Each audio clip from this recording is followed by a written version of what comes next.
Bah qu'est-ce qui se passe, François? Bah, j'arrive pas à calculer cette intégrale de malheur. T'as pas bien intégré ton cours. Allez, on va réviser. Ok. Salut tout le monde. J'espère que vous allez tous très bien.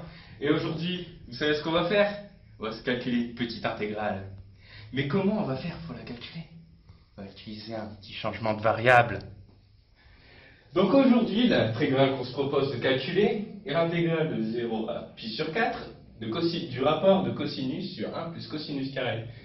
Et dis donc Anthony, comment on fait un changement de variable? Mais c'est très simple, voyons. Alors le changement de variable est composé de 3 points importants.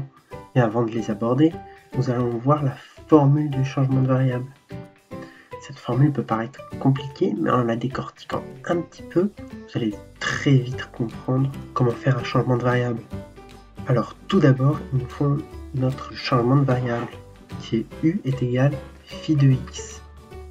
Dans le cas de François, u est égal sinus x.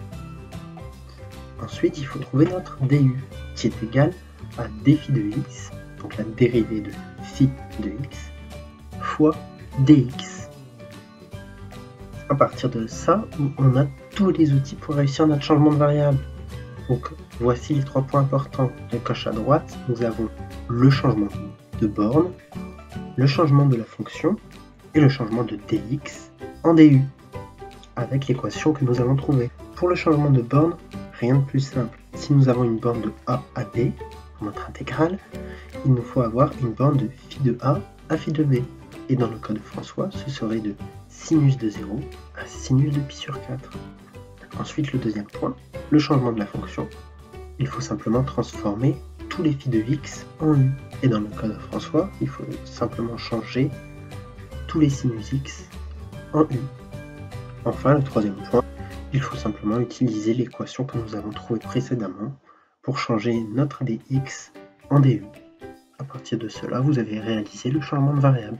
Et alors, François, t'en es où avec ton changement de variable? Super Anthony, maintenant je vais pouvoir calculer mon intégrale. Alors, u égale sinus x.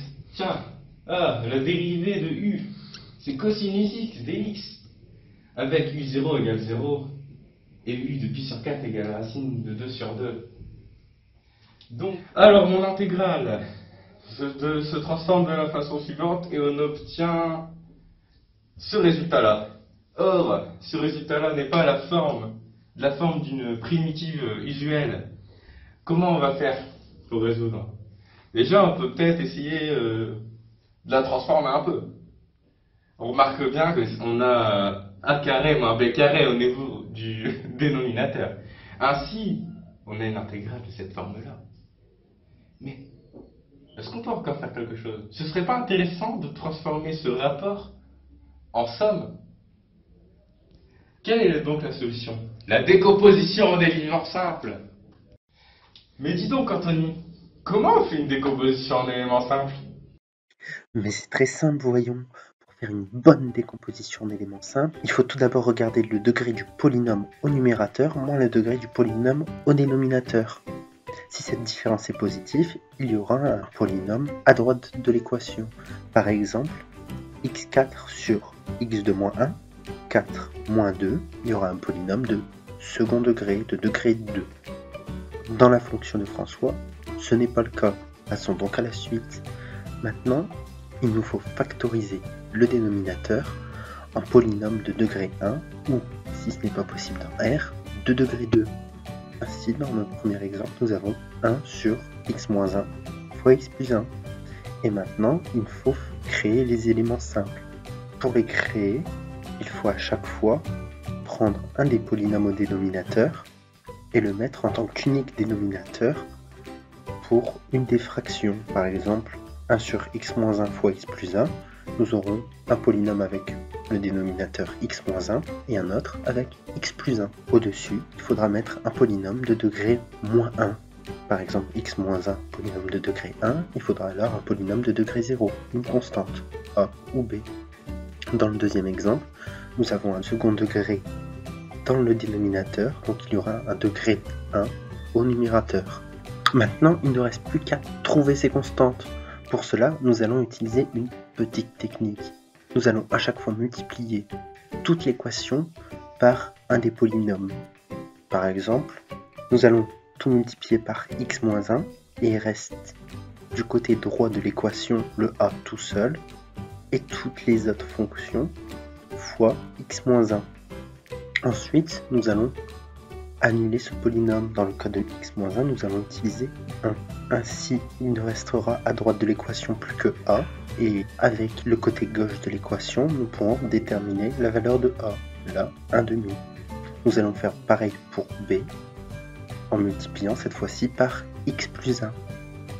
Annuler un moins 1, et enfin trouver la valeur de b, qui sera moins 1/2. Eddy, François, t'en es où avec ta décomposition en éléments simples? Merci Anthony. Alors, on va poser la fonction f de u est égale à ceci, est égal à a, un coefficient qu'on va devoir déterminer, sur racine de 2 moins u, plus b, un autre coefficient déterminé, sur racine de 2 plus u. Alors, pour trouver a, on multiplie notre fonction f de u, fonction rationnelle f de u par racine de 2 moins u. Et en prenant u égale racine de 2, on trouve a est égal à 1 sur 2 racine de 2, pardon.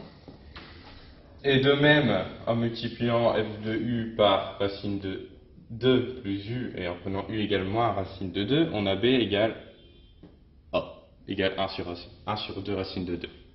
Ainsi, notre intégrale s'exprime de la forme suivante. Or, on reconnaît la primitive d'un logarithme. Et de plus, la différence de deux logarithmes est égale au logarithme des rapports. D'où ceci. Et en remplaçant par les valeurs, on trouve ln de 3 sur 2 racine de 2